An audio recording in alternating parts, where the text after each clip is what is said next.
Sine, gdje ti je bila pamet? Zašto nam nisi rekao da ćeš potpisati ugovor s vragom? Zato što bi mi rekli da to ne radim.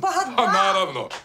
O tome vam pričam. Dobro, ali sine, je li tebi jasno da ćeš ići u zatvor zbog nanošenja teških tjelesnih ozljeda Mirjani? Da, ili zbog pokušaja ubojstva iz nehaja. Ili još gore ako Mirjana ne preživi. Dobro, mislim, Aljoša, hvala na optimizmu. Pa ona se još bori za život, jel tako? Ja više ne mogu ovo. Zbog te male, moj sin će u zatvor.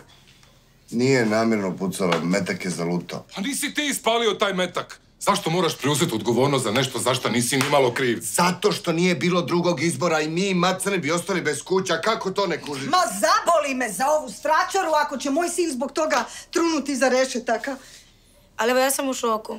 Tebi uvijek tvoja guzica bila na prvom mjestu i sad odjednom ti si odlučio izigravati Isusa i da bi spasio nas, dat ministru da te razapne na križ. Vidiš, zanimljivo. Kad to tako postaviš, da.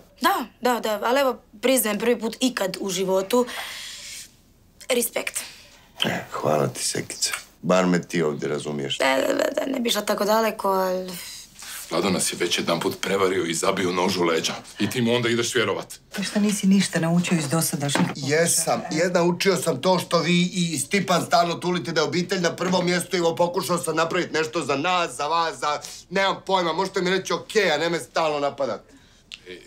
Janko, čekaj. Čekaj. Šta je? Jesi budala, ali si jedna nevjerojatno hrabra budala.